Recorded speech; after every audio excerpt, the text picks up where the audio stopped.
हमने last class में पढ़ा था लाइफ प्रोसेसेस। हमने उसका इंट्रोडक्शन पढ़ा था। अब हम आगे चलेंगे, अगला टॉपिक पढ़ेंगे और इस टॉपिक को ख़त्म करेंगे, जो कि है व्हाट आर लाइफ प्रोसेसेस। तो लाइफ प्रोसेसेस होता क्या है, सबसे पहले हमें ये समझना है, ठीक है।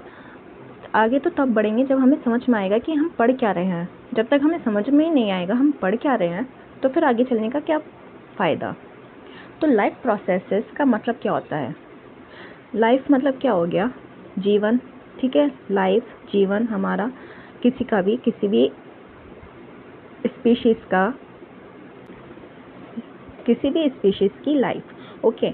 अब प्रोसेसेस क्या होता है? प्रोसेसेस होता है कि जीने के लिए, फॉर बायोलॉजी, इसका मतलब वैसे जो मीनिंग होता है अकॉर्डिंग टू इंग्लिश, इसका मतलब होता है कोई किसी अल्टरनेट ऑर्डर में चलना। जैसे कि सपोज़ हम चाय बनाते हैं, तो चाय का एक ऑर्डर होता है बनाने का। हमने सबसे पहले हमने क्या लिया? पानी लिया, फिर हमने उसमें शुगर डाली, फिर उसमें हमने चाय पत्ती डाली, और अगर किसी को अदरक पसंद है अदरक, किसी को अलग अगर इलायची पसंद है तो इलायची जाएगी। फिर उस पानी को क्या करते हैं? उसको गर्म करते हैं, उसको उबालते हैं, फिर उसके बाद क्या डालते हैं? फिर आखिर में उसमें दूध डालते हैं, फिर उसे पकाते हैं। क्या है ये बारी बारी से जो हमने चीज़ें करी, ठीक है, उसको क्या बोलते हैं? एक प्रोसेस, ठीक है। इस चीज़ को प्रोसेस बोलते हैं। अब लेकिन बायोलॉजी में क्या होता है कि बायोलॉजी में प्रोसेस का मतलब यही है कि जीने के लिए क्या क्या चीज़ें चाहिए, लेकिन ये एक ऑर्डर में नहीं होती। बस ये एक as a matter of fact कि जीने के लिए एक ऑर्गेनिज्म को क्या क्या चाहिए, ह्यूमन बीइंग्स को क्या क्या चाहिए। ह्यूमन बीइंग्स को चाहिए एक ब्रीदिंग, ठीक है, हमें सांस लेनी होती है तो हमें रेस्पिरेटरी सिस्टम चाहिए, हमें डाइजेशन के डाइजेस्टिव सिस्टम चाहिए होता है, एक्सक्रीटरी सिस्टम होता है, रिप्रोडक्टिव सिस्टम होता है, ठीक है। ये सारी चीज़ें होती हैं ह्यूमन बीइंग्स की। तो ये हम पढ़ेंगे कि लाइफ प्रोसेस में, कि लाइफ को जीने के लिए, प्रोसेस करने के लिए हमें क्या क्या चीज़ें की ज़रूरत पड़ती है, कौन कौन से सिस्टम की हमें ज़रूरत पड़ती है। तो हम वो पढ़ेंगे इसमें, इस वाली यूनिट में। तो चलो आगे बढ़ते हैं, शुरू करते हैं ये वाला topic. The maintenance functions of living organism must go on even when they are not doing anything particular. तो इसका लाइन का क्या मतलब है? जो लिविंग ऑर्गेनिज्म होते हैं, ठीक है, तो उनको जो मेंटेन करना होता है, जो ऑर्गेनिज्म, जैसे अगर हम कुछ नहीं कर रहे, हम बैठे हुए हैं तो हमारा स्टिल हम सांस ले रहे हैं। अगर हम खाना खा के बैठे हैं तो हमारा खाना क्या हो रहा है? डाइजेस्ट हो रहा है, कंटिन्यूस हम सांस भी ले रहे हैं, तो हमारी क्या हो रहा है? बॉडी फंक्शंस काम कर रही हैं।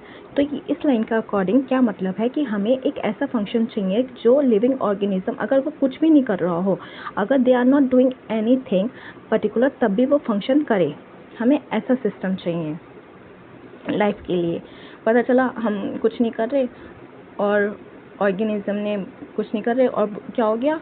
सांस लेनी बंद हो गई, उसका सिस्टम नहीं काम कर रहा, तो फिर क्या होगा? ऐसे में इट्स नॉट डेथ हो जाएगी।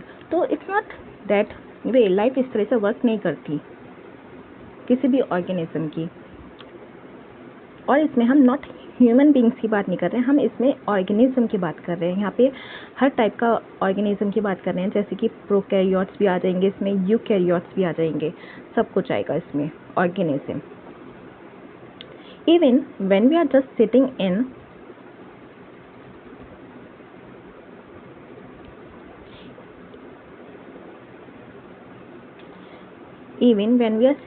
class, even we are just asleep, this maintenance job has to go on. चाहे हम खाली बैठे हों, चाहे हम क्लास में बैठे हों, चाहे हम सो रहे हों, ये जो मेंटेनेंस की प्रोसेस है, इस मेंटेनेंस प्रोसेस को चलते रहना चाहिए। ऐसा नहीं कि बीच में रुक जाए तो बहुत ज़्यादा प्रॉब्लम हो गया। अगर पता चला हम खाना हमारा हम खा के बैठे हैं खाना और हम सो रहे हैं, हमारा खाना डाइजेस्ट नहीं हुआ, तो क्या होता है? फिर इंडाइजेशन हो जाती है, प्रॉब्लम हो जाती है, जिसकी वजह से which is not good. The processes which together perform this maintenance job our life processes. तो क्या है? ये जो एक्शन जो होते हैं इस मेंटेनेंस जॉब को, जो हमारा सिस्टम है या फिर किसी भी ऑर्गेनिज्म का सिस्टम है, उसको जो ये परफॉर्म करने में जो हेल्प कर रहा है, जब भी रेस्ट कर रहे हैं या क्लास में बैठे हैं या सो रहे हैं, जो भी ये हेल्प कर रहे हैं ऑर्गेनिज्म को, उसको बोलते हैं लाइफ प्रोसेसेस। जो ये सिस्टम है उस सिस्टम को बोलते हैं life processes. Since these maintenance process are needed to prevent damage and break down, energy is needed for them. अब क्या हो रहा है कि ये जो मेंटेनेंस प्रोसेस है हमें क्यों चाहिए? हमें इसलिए चाहिए कि हमारा कोई डैमेज ना हो या ब्रेक डाउन अगर हुआ है, अगर हमें चोट लगी है तो वो ठीक हो जाए। हम कुछ नहीं करते, हमारी चोट क्या होती है, ठीक हो जाती है अपना आप ही, तो वो हो जाए। या अदर कुछ अगर अंदर कोई बीमारी है तो वो क्या होता है, खुद ब खुद ठीक होने लग जाती है। अब जैसे एनिमल्स हैं, एनिमल्स के पास तो डॉक्टर्स नहीं होते, हम लोगों के पास तो डॉक्टर्स होते हैं। अब एनिमल्स में क्या होता है, उनकी चोट लगी होती है, वो क्या होता है, वो खुद ब खुद टाइम के साथ हील हो जाती है। तो वो कैसे हील होती है? इस प्रोसेस के थ्रू। वो ऑर्गेनिज्म जो होता है स्पीशीज में खुद ब खुद सेल्स ऐसे बनी होती हैं जो ना ऑर्गेनिज्म को ठीक कर देती है। उनकी चोट भी, इवन हमारी अगर चोट लग जाए, अगर सपोज कोई पुअर फैमिली से है जो अपना इलाज नहीं करा सकते, जो उनको अगर चोट लग जाती है तो वो बेसिकली डॉक्टर के पास नहीं जा पाते। कई केसेस ऐसे होते हैं जहाँ डॉक्टर के पास नहीं जा पाते। अगर बीमारी बड़ी है तो वो अलग बात है, पर हम छोटी बात केसेस का कर रहे हैं, जैसे कि हाथ पे चोट लग गई, नॉट फ्रैक्चर बट जैसे नाइफ से कट गया या कुछ इस टाइप की चोटें, तो वो क्या करते हैं, वो क्रीम लगाते हैं घर में ही और अपने ही घर में इलाज करते हैं, हल्दी वल्दी लगा के और पट्टी बांध के वो ठीक हो जाता है। वो कुछ समय बाद वो ठीक हो जाता है। तो वो कैसे ठीक होता है? वो यही सब सेल्स हैं जो ठीक करती हैं। और उसके लिए क्या चाहिए होता है, energy is needed for them. ऐसे तो ठीक नहीं होगी, सेल को अगर वो ठीक कर रही है तो सेल को भी तो एनर्जी लगती है, और वो एनर्जी कहाँ से आती है तो वो हम पढ़ेंगे। ठीक है, एनर्जी उसको ज़रूरत है, एनर्जी आती है फूड से जो हम खाते हैं। अब दो तरह का खाना होता है, जैसे कि अब हम अच्छा खाना खा रहे हैं तो क्या होगा, अच्छी एनर्जी मिलेगी, और अगर हम जंक फूड्स खा रहे हैं तो फिर उस हिसाब की एनर्जी होती है और फिर वो अच्छी नहीं होती। पर इन दोनों को ऐसा नहीं है कि नहीं खानी चाहिए, दोनों को ना बराबर करनी चाहिए। अगर आप जंक फूड खा रहे हो तो फिर घर का खाना सबसे बेस्ट होता है, घर का खाना खाना चाहिए, और दोनों को बराबर बैलेंस होना चाहिए लाइफ को। ये नहीं कि घर का खाना खाएं तो घर का खाना खा रहे हैं, तो थोड़ा बहुत बाहर का भी खाना चाहिए। This energy comes from outside of the body of the individual organism. ये जो एनर्जी है वो कहाँ से आती है? आउटसाइड से आती है, ऑफ द इंडिविजुअल ऑर्गेनिज्म, बाहर से आती है। तो बाहर से कैसे आती है? हम बाहर से खाना खाते हैं बना के, ठीक है, हम अंदर से एनर्जी नहीं दे पाते, होता है पर ज़्यादातर हम बाहर से लेते हैं फूड के थ्रू। So there must be a process. तो क्या है कि एक कोई प्रोसेस होगा to transfer a source of energy from outside the body of the organism. तो क्या मतलब हुआ, अगर हम इस एनर्जी को हम कहाँ से ले रहे हैं? हम आउटसाइड से ले रहे हैं। अगर हम इस एनर्जी को कहाँ से ले रहे हैं? आउटसाइड से ले रहे हैं, तो क्या होगा कि कोई ना कोई एक प्रोसेस होगा जो कि ये ट्रांसफ़र कर रहा है एक सोर्स ऑफ एनर्जी को from outside to the body, ठीक है, ऑफ द ऑर्गेनिज्म। एक मस्ट बी अ प्रोसेस, जो कि एक कोई ना कोई प्रोसेस होगा जो बाहर से एनर्जी को अंदर लेके उसको ट्रांसफ़र कर रहा है, जिसको हम बोलते हैं which we call food, to the inside a process we commonly call nutrition. हम क्या लेते हैं बाहर से? हम फूड लेते हैं, हमारी बॉडी क्या करती है, अंदर उसको प्रोसेस करती है, हाँ, जो हमारा डाइजेस्टिव सिस्टम होता है, ठीक है, उसको वो प्रोसेस करता है उस फूड को, फिर उस फूड को कन्वर्ट करता है एनर्जी में, और हम उस एनर्जी को और उस प्रोसेस को क्या बोलते हैं? न्यूट्रिशन, ठीक है। एनर्जी को क्या बोलते हैं? न्यूट्रिशन भी बोलते हैं कॉमन लैंग्वेज में।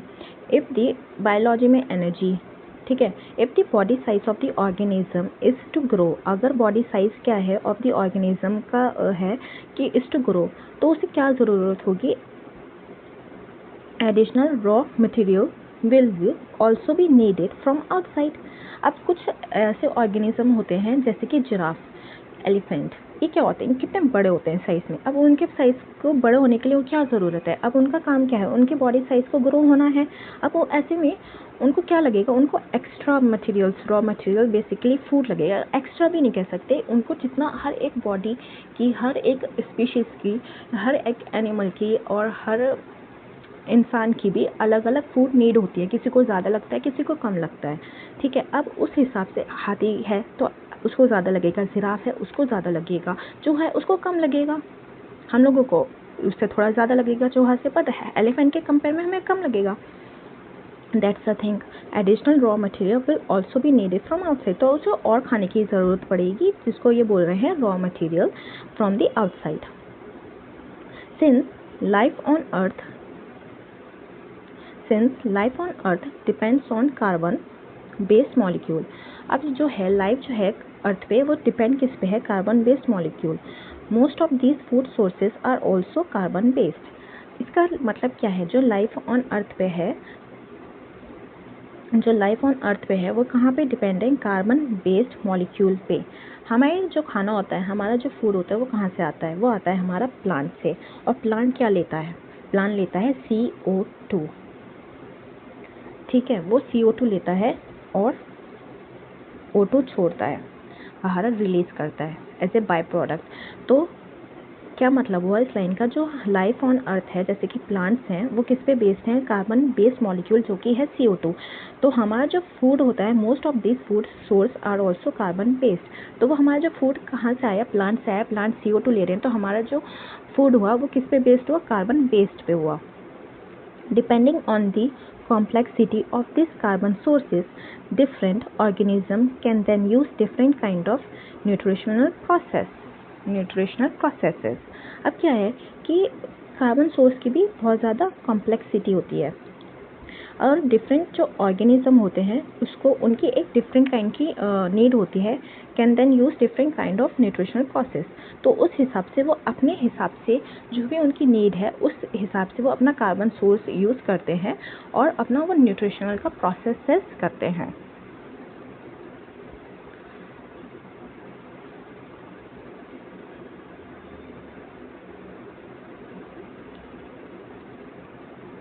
The outside sources of energy could be quite varied since the environment is not under the control of the individual organism। अब क्या होता है, जो आउटसाइड सोर्सेज ऑफ एनर्जी जो होती है वो क्या होती है, वो अलग अलग तरीके की होती है, चेंजेस हो सकते हैं उसमें, वेरिएशंस हो सकते हैं, क्योंकि एनवायरनमेंट की जो कंडीशन है, environment is not under the control of the individual organism. Individual जो ऑर्गेनिज्म होता है वो एनवायरनमेंट को कंट्रोल नहीं कर सकता। क्या हम CO2 की लेवल को कंट्रोल कर सकते हैं, क्या हम CO2 की लेवल को कंट्रोल कर सकते हैं, क्या हम नाइट्रोजन को कंट्रोल कर सकते हैं, ये हमारे हाथ में नहीं है। ये चीज़ें, ये एनवायरनमेंट को हम कंट्रोल नहीं कर सकते। तो क्या होता है, these sources of energy therefore need to be broken down or built up in the body and must be finally converted to a uniform source of energy that can be used for the various molecular movements needed for maintaining living structure as well as to the kind of molecules the body needs to grow। तो क्या मतलब हुआ कि जो ये source of energies होती हैं, हम जो भी हम बाहर से लेते हैं, हम उसको अपने हिसाब से ब्रोकन डाउन, जैसे हमने फूड लिया तो हमारी बॉडी क्या करने लगती है, डाइजेस्ट करने लगती है उसको। बड़े जो जैसे कि प्रोटीन्स हो गया, कार्बोहाइड्रेट्स हो गए, ये विटामिन्स हो गए, तो हम जो होता है हमारी बॉडी जो होती है उसको ब्रेक डाउन करना शुरू करती है। या फिर किसी में प्लांट में क्या होता है, बिल्डअप होता है, वो बनाता है फूड इन दी बॉडी, मतलब प्लांट की बॉडी में, अगर बॉडी की बात करें एज ए प्लांट बॉडी, अगर एनिमल्स की बात करें तो एनिमल बॉडी। एंड फिर उसके बाद वो क्या होता है, कन्वर्टेड होता है to a uniform source of energy. अब हमने डाइजेस्ट किया, ह्यूमन बॉडी में हमने डाइजेस्ट किया, उसको कन्वर्ट करा, तो वो हम तब उसको हम यूज़ कर पाएंगे as a source of energy. और प्लांट उसने क्या करा, उसने बनाया खाना, तो वो उसको फिर उस तरह से यूज़ कर पाएगा ऑफ एनर्जी। जब वो खाना बनाता है तो उसमें ATP रिलीज होते हैं, वो उसको ATP को, वो उसकी एनर्जी होती है, तो वो उसको यूज़ कर पाता है। दैट कैन बी यूज्ड, वो उसको कैसे यूज़ कर सकते हैं, हम लोग कैसे यूज़ कर सकते हैं, that can be used for the various molecular movements needed for maintaining living structure as well as the kind of molecules the body needs to grow. अब फॉर एग्जाम्पल चलो प्लांट्स का लेते हैं। अब प्लांट्स जब खाना जब वो फूड अपना बनाते हैं तो वो क्या करते हैं, ATP बनाते हैं। अब वो ATP जो होता है बॉडी में प्लांट्स की जो होती है, प्लांट्स की बॉडी बोल लो, प्लांट्स की बॉडी को चाहिए होती है मूवमेंट्स के लिए, उसको एनर्जी चाहिए होती है। अब ये क्या होता है, ये मूव करना शुरू होता है। अब हम ह्यूमंस में क्या होता है, हम क्या लेते हैं, हमने उसको खाने को लिया या फिर ऑक्सीजन हमने ली, ठीक है, ऑक्सीजन ली, अब ऑक्सीजन हमने नोज से ली, लंग्स में गई, पर जाती तो फुल बॉडी में है वो, ठीक है, जाती तो फुल बॉडी में है, क्योंकि हमें पूरी बॉडी में हमें ऑक्सीजन की नीड होती है, हमारे ऑर्गन्स को ऑक्सीजन की नीड होती है। सिमिलरली CO2 हमारी बॉडी प्रोड्यूस करती है, वो जो होता है ब्लड जाता है और वो CO2 लेके आता है, ठीक है। अब ये जो एनर्जी, ये कैसे हो रहा है, ये प्रोसेस कैसे हो रहा है, O2 हाँ ले रहे हैं, CO2 दे रहे हैं और ऑर्गन्स, तो वो कैसे हो रहा है, जो हमने सोर्स ऑफ एनर्जी जो हमने ली है, तो सेल को चाहिए सोर्स ऑफ एनर्जी, वो सोर्स ऑफ एनर्जी जो हो रही है वो यूज की जा रही है कैसे, for the various molecular movements. ये जो मॉलिक्यूलर मूवमेंट्स जैसे कि O2 को पूरी बॉडी में लेके जाना और फिर CO2 को लेके आना, क्या हो रहा है, हम एनर्जी यूज़ कर रहे हैं, फिर इस एनर्जी को हम मॉलिक्यूलर मूवमेंट्स में या फिर जहाँ पे भी ज़रूरत है मेंटेनिंग लिविंग स्ट्रक्चर को संभालने के लिए, मेंटेनिंग लिविंग स्ट्रक्चर और as well as the kind of molecules the body needs to grow, और जो भी उसको एनर्जी चाहिए जहाँ पे भी चाहिए ऑर्गन्स को, वहाँ पे इस एनर्जी का यूज़ करना। फॉर दिस, अब इसके लिए a series of chemical reaction in the body are necessary. अब ये जो है, अब जैसे कि एनर्जी तो हम यूज़ कर रहे हैं, पर साथ ही साथ कुछ और चीज़ भी ज़रूरत होती है, जैसे कि O2 और CO2 हो गया, और क्या हो गया, प्लांट्स में ATP और O2 और CO2 का कैसे वो केमिकल रिएक्शंस की ज़रूरत होती है। अब केमिकल रिएक्शन कैसे प्लांट्स में, जैसे कि केमिकल रिएक्शंस बनती हैं, ग्लूकोज प्लांट क्या करता है, उसको ब्रेक डाउन करता है, ठीक है। इस तरह से एक सीरीज ऑफ केमिकल रिएक्शंस चाहिए होती हैं in the body are necessary. अब ये क्या होता है, oxidizing and reducing reactions are some of the most common chemical means to break down molecules.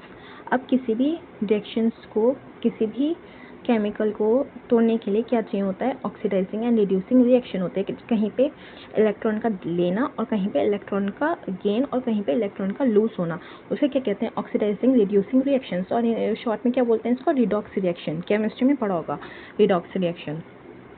तो हमें क्या होता है, रिडॉक्स रिएक्शन की ज़रूरत होती है जहाँ पे ये बैलेंस होते हैं, इलेक्ट्रॉन का देना और इलेक्ट्रॉन का लेना, और उसके जब ये रिएक्शन होती है chemical means to break down, ये होती हैं to break down the molecules को तोड़ने के लिए। For this many organism use oxygen source from outside the body, और इसके लिए क्या करते हैं, ऑक्सीजन की जो यूज़ होती है हम कहाँ से लेते हैं, हम आउटसाइड दी बॉडी से लेते हैं, हम बाहर से लेते हैं ऑक्सीजन, इनहेल करते हैं। The process of acquiring oxygen from outside the body and to use in the process of breakdown of food source for cellular needs is what we called respiration। तो क्या हो रहा है, अब हमें हमारे जो फूड जो हमने खाया है उसको हम ब्रेक डाउन करने के लिए, या फिर हमारी जो सेल की नीड्स हैं उसको ब्रेक डाउन करने के लिए उसको ऑक्सीजन की ज़रूरत पड़ती है। अब उस ऑक्सीजन को हम कहाँ से लेते हैं, हम बाहर से लेते हैं, और जब हम बाहर से लेते हैं उसको हमारी सेल्स को देने के लिए, फिर ब्लड जो होता है वो हर एक सेल्स में जाता है और वो उसको ऑक्सीजन को देता है और CO2 को वापस लेता है। और जब ये सेल्स जो होती हैं, जब O2 रिसीव करती हैं, वो अपना शुरू करती हैं अपना काम करना, जो भी उनके सेल्स में क्या होता है, फूड सोर्सेस होते हैं, सेल, ये तो सेल बेसिक वाला आ गया फंक्शन यहाँ पे सेल की, हमने बहुत तोड़ दिया, इसको हमने ब्रेक डाउन करा, हम सेल्यूलर लेवल पे पहुँचे हैं। सेल्यूलर लेवल पे जब हम सेल पे पहुँचे, हमने सेल को O2 दिया, फिर वो क्या शुरू करेगा, अपना फूड जो भी उसका काम है वो फंक्शन शुरू करेगा, जो सेल्यूलर उसकी नीड्स हैं फूड सोर्सेज की, उसको वो अपना काम शुरू करेगा। तो हम क्या बोलते हैं, it's what we call respiration. ये हम अभी बहुत डीप में गए थे इसको समझाने के लिए, बहुत डीप्स की बातें लिखी हैं अंदर की सेल्यूलर नीड्स तक पहुँचे थे हम, ऑर्गन से सेल्स तक। अब in the case of single celled organism, अब हम यहाँ पे बात कर रहे हैं सिंगल सेल्ड ऑर्गेनिज्म की। यहाँ पे हम बात कर रहे थे कि ऑर्गन से सेल तक। अब कोई एक हम बात कर रहे हैं, अब सिंगल सेल्ड ऑर्गेनिज्म है, ठीक है, उसके अब सिंगल सेल्ड ऑर्गेनिज्म के कौन से हो गए, बैक्टीरिया, ईस्ट, प्रोटोज़ोआ, फंगस, ऐसी। तो नो स्पेसिफिक, उसमें क्या होता है, उनमें no specific organs for taking food, उनमें तो कोई ऑर्गन्स होता नहीं क्योंकि वो तो एक सिंगल सेल्ड है। तो उसमें एक्सचेंज ऑफ गैसेस और removal of waste may be needed because the entire surface of the organism is in contact with the environment. अब क्या है कि बोल रहे हैं खाना खाने के लिए उनके पास कोई ऐसे तो ऑर्गन होता नहीं है, उनके सेल में ही क्या होते हैं, ऑर्गेनेलीज होती हैं जो कि फंक्शन करती हैं फूड का ही, ठीक है। लेकिन वो क्या करते हैं, वेस्ट प्रोडक्ट्स तो हमने बनाते ही हैं, एक्सचेंज ऑफ गैसेस होते ही हैं उनमें, और वो कैसे होते हैं अब क्या बोल रहे हैं यहाँ पे कि रिमूवल ऑफ वेस्ट वो ज़रूरत होती ही है।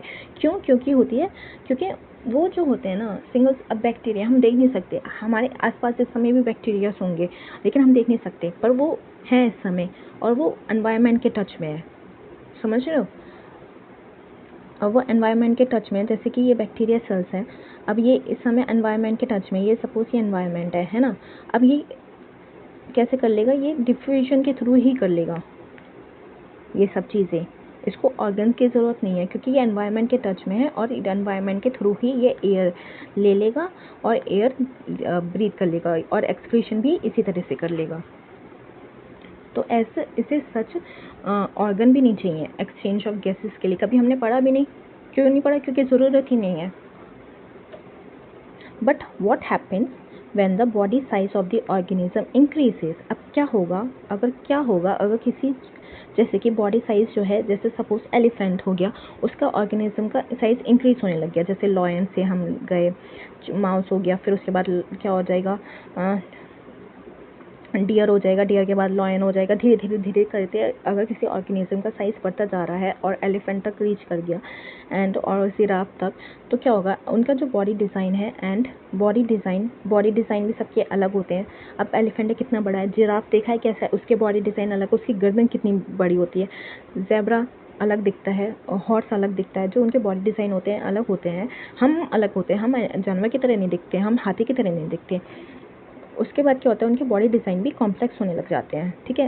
ये क्वेश्चन पूछ रहे हैं कि अगर ऐसा क्या होगा कि अगर बॉडी साइज़ बढ़ने लग जाए ऑर्गेनिज्म का और उसका बॉडी साइज़ और बॉडी डिज़ाइन दोनों ही बढ़ने लग जाए और बहुत ही बड़े होते होते इंक्रीज होते होते कॉम्प्लेक्स हो जाए, तो फिर क्या होगा, ये बोलते हैं इन मल्टी सेल्यूलर ऑर्गेनिज्म, क्योंकि हम लोग क्या हैं, हम मल्टी सेल्यूलर ऑर्गेनिज्म हैं, हम सिंगल सेल्ड ऑर्गेनिज्म नहीं हैं। सिंगल सेल्ड ऑर्गेनिज्म होते हैं बैक्टीरिया वगैरह, मल्टी सेल्यूलर होते हैं हम लोग जानवर, जिसमें डिफरेंट तरह की सेल्स होती हैं, जो अलग अलग सेल्स उनका अलग अलग फंक्शन होता है।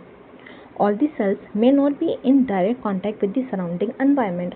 और जब मल्टी सेल्यूलर ऑर्गेनिज्म होते हैं तो उनके क्या होते हैं, कुछ सेल्स ऐसी होती हैं जो कि एनवायरनमेंट से टच नहीं कर पाती। जैसे हमारी स्किन है, हमारी स्किन एनवायरनमेंट से टच है, ठीक है, लेकिन अगर हम लीवर पे जाएं, हमारी लीवर की सेल्स के एनवायरनमेंट से टच है, बिल्कुल भी नहीं।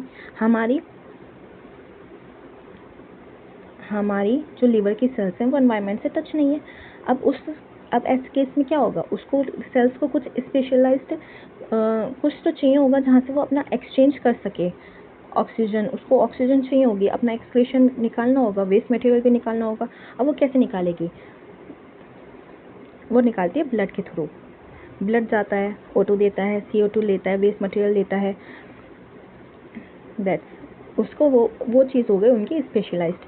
अब यहाँ कह रहे हैं कि उनको क्या कहते हैं, वो जो डायरेक्ट कांटेक्ट में नहीं है सराउंडिंग एनवायरनमेंट्स के, जैसे लिवर सेल्स हो गई, तो उनको जो सिंपल डिवीजन है will not meet the requirement of all the cells simple. अब उनको सिंपल डिवीजन से तो उनका काम होगा ही नहीं, उनको कुछ अलग स्पेशलाइज्ड चाहिए होगा, जैसे कि blood. We have seen previously how in multicellular organism various body parts have specialized in the function they perform. हमने अब तक देखा, प्रीवियसली हमने देखा कि मल्टीसेल्युलर ऑर्गेनिज्म में वेरियस हमें बॉडी पार्ट्स चाहिए होते हैं जो स्पेशलाइज्ड हों इन दी फंक्शन दे परफॉर्म। उनको एक बॉडी पार्ट्स चाहिए होते हैं जो कि स्पेशलाइज्ड हो इन दी फंक्शन, उनके फंक्शन में जो वो काम करते हैं उनको एक स्पेशलाइज्ड पार्ट चाहिए होता है। अब we are familiar with the idea of this specialized tissues. हम लोग जानते हैं कि स्पेशलाइज्ड टिश्यूज़ चाहिए होते हैं, हमें पता है ऐसी बातें, with their organization in the body of the organism. हम लोग जानते हैं, फैमिलियर मीन्स हम लोग जानते हैं, हमें पता है कि हमें इस बात का आइडिया है कि हम लोगों को अंदर स्पेशलाइज्ड टिश्यूज़ होते हैं या फिर चाहिए होते हैं, जिसकी वजह से ये ऑर्गेनिज्म जो होता है वो अपना कर सके, अपना maintain life process life processes का कर सकें। तो it is therefore not surprising that the uptake of food and of oxygen will also be the function of specialized tissue। तो हमें इस बात का सरप्राइज नहीं होना चाहिए कि जो हम फूड को लेते हैं और उसको ब्रेक डाउन करते हैं, ऑक्सीजन को लेते हैं और जिस तरह से वो फंक्शन करती है, ऑक्सीजन लंग्स में जाके CO2 को लंग्स में फिर वहाँ पे एक्सचेंज होता है ब्लड में। तो ये जो होता है ये किससे होता है? ये होते हैं स्पेशलाइज्ड टिश्यूज़ होते हैं हमारे पास। तो हमें इस बात का सरप्राइज नहीं होना चाहिए।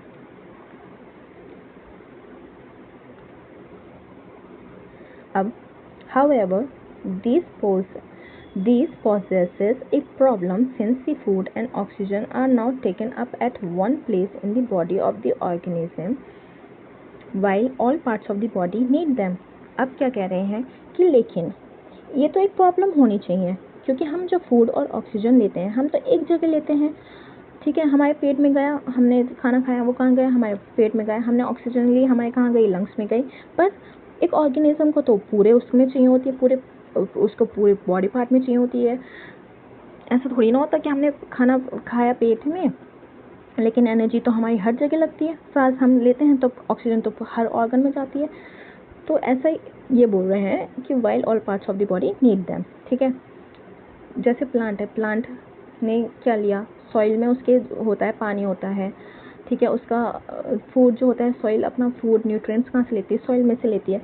तो वो जाता तो पूरे प्लांट में है, जाइलम और फ्लोएम के थ्रू पानी और जो फूड होता है, जो न्यूट्रिशन होते हैं, वो जाता तो पूरे प्लांट में फिर जाता ही है, ठीक है। हम अब इस बारे में बात करें कि वो जाता कैसे है पूरे बॉडी पार्ट में। This situation creates a need for a transportation system for carrying food and oxygen from one place to another in the body। अब क्या हो रहा है? क्योंकि हम फूड और ऑक्सीजन तो हम ले रहे हैं पर लेकिन हमें पूरे बॉडी में चाहिए, तो हमें क्या ज़रूरत है? एक हमें ट्रांसपोर्टेशन सिस्टम की ज़रूरत है जो कि ट्रांसपोर्ट कर सके एक जगह से हर पूरी जहाँ पे भी ज़रूरत है उस जगह पे ये कर सके, ठीक है। सिंपल कि हमें एक ट्रांसपोर्टेशन सिस्टम की ज़रूरत है जिससे बॉडी और ऑक्सीजन फुल बॉडी में ये ट्रांसफ़र की जा सके। When chemical reactions use the carbon source and the oxygen for energy generation, they create byproducts that are not only useless for the cells of the body but could even be harmful। अब हम यहाँ पे ये ख़त्म हो चुका है। ये बेसिकली हम जो पढ़ रहे हैं ना, इस समय हम ये इंट्रोडक्शन ही पढ़ रहे हैं एक तरीके से लाइफ प्रोसेसेस का, जैसे कि डाइजेस्टिव सिस्टम का, एक्सक्रीटरी सिस्टम का, रेस्पिरेटरी सिस्टम का, ये छोटा छोटा इंट्रोडक्शन दे रखा है। फिर इसमें हम जो है बाद में हम डिटेल में थोड़ा ज़्यादा और डिटेल में पढ़ेंगे। हम इसको फिर और ज़्यादा डिटेल में पढ़ेंगे, जैसे कि न्यूट्रिशन पढ़ेंगे। ये हमारा न्यूट्रिशन आ गया।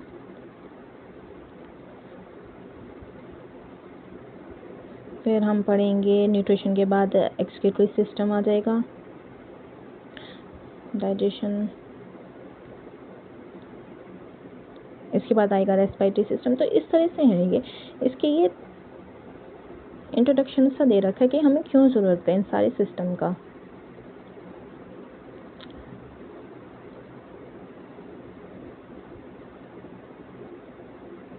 हम कहाँ पहुँचे? हमने ये पढ़ लिया, हमने ये भी पढ़ लिया। हम यहाँ थे कि हम अब ये यहाँ तक ये ख़त्म हो गया। नेक्स्ट अरे अरे अरे अरे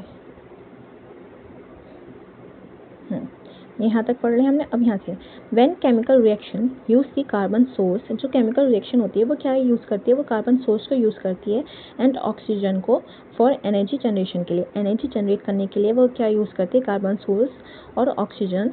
कार्बन सोर्स CO2 भी कह सकते हैं, कार्बोहाइड्रेट्स भी कह सकते हैं, ठीक है। ये हम इस तरह से वो यूज़ करते हैं, कार्बन के सोर्स और ऑक्सीजन। और फिर उससे जो बाय प्रोडक्ट्स बनता है रिएक्शन के बाद में, वो are not only useless for the cells of the body but could even भी हार्मफुल। वो जो बाय प्रोडक्ट्स बनता है वो यूजलेस होने के साथ साथ हार्मफुल भी हो सकता है। जैसे कि हमारी बॉडी CO2 प्रोड्यूस करती है, अपना जो फंक्शन करती है तो उसमें वो CO2 प्रोड्यूस करती है। उसका बाय प्रोडक्ट क्या है? CO2। अगर हमने वो रिमूव नहीं हुआ तो क्या होगा? वो ब्लड के साथ मिक्स हो जाएगा। उसकी अगर कॉन्सेंट्रेशन ज़्यादा होती गई, CO2 की ज़्यादा होती गई कॉन्सेंट्रेशन बॉडी में, तो क्या होगा? वो ब्लड में मिक्स होने लग जाएगा और ब्लड जो होगा ऑक्सीजन की जगह CO2 से मिलने लग जाएगा। CO2 से मिलने का मतलब ये होगा, अब ब्लड जो है ज़्यादा के करते करते ब्लड CO2 से मिलने लग गया, तो ऐसे केसेस में डेथ भी हो जा सकती है। तो ऐसे ना हो तो उसको निकालना पड़ेगा CO2 को। These waste by-products are therefore needed to be removed from the body। क्या होगा? हमें इन वेस्ट को हमें निकालना पड़ेगा फ्रॉम द बॉडी में से and discarded outside by process called excretion. अच्छा, तो यहाँ पे ये बात कर रहे हैं फूड वेस्ट की। अगर हम जैसे कि फूड हम खा रहे हैं, अब फूड में जो हम खाते हैं तो क्या होता है? हमने न्यूट्रिशन तो हमने एब्जॉर्ब कर लिए जितने भी न्यूट्रिएंट्स थे, लेकिन लार्ज इंटेस्टाइन में क्या बचता है? वेस्ट प्रोडक्ट बचता है। अगर हम वो वेस्ट प्रोडक्ट्स लार्ज इंटेस्टाइन में से ना निकालें तो क्या होगा? वो एक्यूमुलेट होता जाएगा। क्या होगा? वो हार्मफुल होगा। इसलिए हमें उन वेस्ट प्रोडक्ट्स को हमें निकालना पड़ेगा। अब वो निकलता कैसे है? थ्रू एक्सक्रीटरी सिस्टम से, फेसेस, ठीक है वो। Again if the basic rules for the body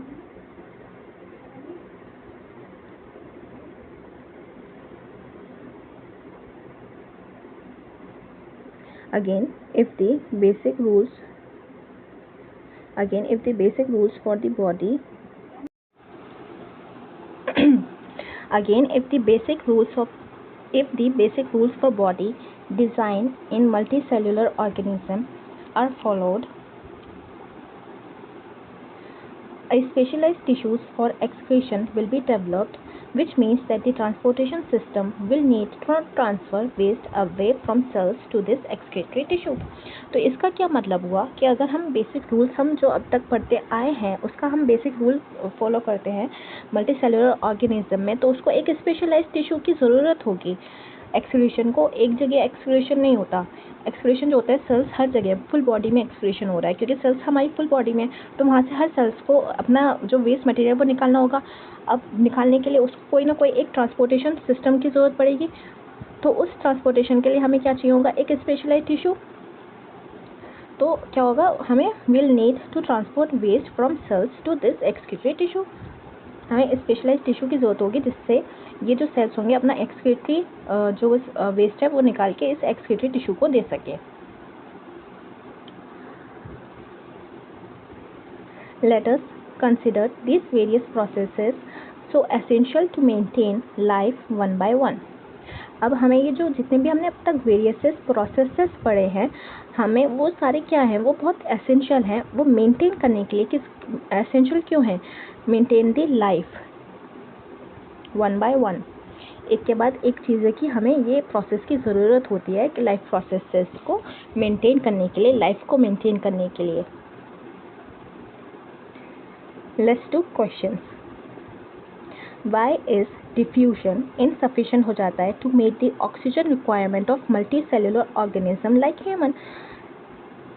जो डिफ्यूजन जो होता है सेल्स में, प्रोकैरियोट्स में क्या होता है? वो डिफ्यूजन के थ्रू कर लेते हैं, लेकिन मल्टी सेलुलर ऑर्गेनिज्म में उनको क्यों नहीं कर पाते? वो सिंपल डिफ्यूजन के थ्रू, क्योंकि हमने क्या पढ़ा है? मल्टी सेलुलर ऑर्गेनिज्म जो होते हैं उनके जो सेल्स होते हैं वो एनवायरनमेंट से टच नहीं होती, तो उनको एक स्पेशलाइज्ड टिश्यूज़ की ज़रूरत होती है या स्पेशलाइज्ड कुछ चीज़ की ज़रूरत होती है जिसकी वजह से वो कर पाए, अपना ऑक्सीजन ले पाएँ, इस वजह से। ठीक है। सेकंड क्वेश्चन है what criteria do we use to decide whether something is alive. हमने क्या क्राइटेरिया यूज़ किया है कि what criteria do we use to decide whether something is alive. ये क्वेश्चन जो हमने पढ़ा था ये इंट्रोडक्शन वाली क्लास में, क्लास 1 में पढ़ा था। उसमें हमने क्या पढ़ा था कि जो हमने बेसिक में ये पढ़ा था कि लिविंग ऑर्गेनिज्म को हम ये नहीं कह सकते कि ब्रीदिंग को हम नहीं ले सकते, क्योंकि ब्रीदिंग कुछ सेल्स ऐसी होती है जैसे कि वायरसेस, वो अपना नहीं दिखाती, हम तो उसको हम डिफाइनिंग नहीं मान सकते, डिफाइनिंग प्रोसेस नहीं मान सकते, वो नहीं है, क्योंकि वो उसमें एक्सेप्शन है। तो हमने क्या लिया था, कहाँ पढ़ा था? देखो विजिबल मूवमेंट ये रहा। सो विजिबल मूवमेंट्स और कुछ मूवमेंट्स भी हम नहीं मान सकते, जैसे कि हमने ग्रोथ पढ़े थे कि ग्रोथ भी हम नहीं मान सकते, क्योंकि कुछ होते हैं जैसे मैंने एग्जांपल दिया था बैम्बू का। बैम्बू में ग्रोथ नहीं होती, कुछ 5 सालों तक नहीं दिखाई देती कि उसमें ग्रोथ हो रही है, बट वो उसमें एकदम ही 5 साल के बाद जैसे उसका वो हुआ, एकदम ही 3 महीने में वो 90 फीट लंबा हो जाता है। तो हम उसको भी नहीं मान सकते, कि हम नहीं मान सकते विजिबल मूवमेंट और ब्रीदिंग जो है करेक्टरिस्टिक्स हैं लाइफ की, हम नहीं मान सकते। तो हम क्या होता है, हम ये लेते हैं respiratory system, digestion, nutrition system, और ये इन सब को चीज़ों से हम ये बोल पाते हैं कि हमारी जो सेल्स हैं, बॉडी है, अलाइव है, क्योंकि अलाइव चीज़ों को इस टाइप की चीज़ें चाहिए होती है, सेल्स को चाहिए होती है अपना एक्सक्रीशन का सामान निकालने के लिए, एक्सक्रीशन वेस्ट निकालने के लिए उनको ऑक्सीजन की ज़रूरत होती है। तो ये जो होती है, ये जो नीड्स है उनकी, ये बनाती है कि वेदर समथिंग इज़ अलाइव और नॉट। थर्ड क्वेश्चन होता है, what are outside raw material used for by an organism. Outside raw materials जो होते हैं used for an organism, outside जो मटेरियल्स हम यूज़ करते हैं वो क्या क्या होते हैं। रॉ मटेरियल्स हम कैसे यूज़ करते हैं, हम क्या क्या यूज़ करते हैं, हम फूड लेते हैं, बाहर से हम ऑक्सीजन लेते हैं, ये हो गए हमारे आउटसाइड रॉ मटेरियल्स। एक ऑर्गेनिज्म यही तो लेता है, और क्या लेता है बताओ। जो भी उसके नीड्स हैं वो बाहर से वो लेगा, ठीक है। क्वेश्चन 4 हो जाता है, what processes would you consider essential for maintaining life. क्या प्रोसेस की ज़रूरत होती है, किन प्रोसेस की ज़रूरत होती है कि एसेंशियल को मेंटेन लाइफ करने के लिए। हमने पढ़ा डाइजेस्टिव सिस्टम पढ़ा अभी तक, हमने क्या क्या पढ़ा, हमें एक एक्सक्रीशन चाहिए, एक्सक्रीशन मेंटेन करने के लिए हमें क्या चाहिए, एक्सक्रीशन चाहिए। फिर हमने क्या पढ़ा, हमने पढ़ा न्यूट्रिशन चाहिए होता है, ठीक है। एक्सचेंज ऑफ गैसेस के लिए हमें स्पेशलाइज्ड ऑर्गन चाहिए होता है, ये एक्सचेंज ऑफ गैसेस के लिए रिमूव करने के लिए वो चाहिए, ये चाहिए। और क्या चाहिए, जो हमने ये इसमें जो पढ़ा है हमें वो चाहिए लाइफ को मेंटेन करने के लिए, क्योंकि हमने पढ़ा ही ये है कि मेंटेन करने के लिए क्या क्या चाहिए होता है सेल को, किसी ऑर्गेनिज्म को।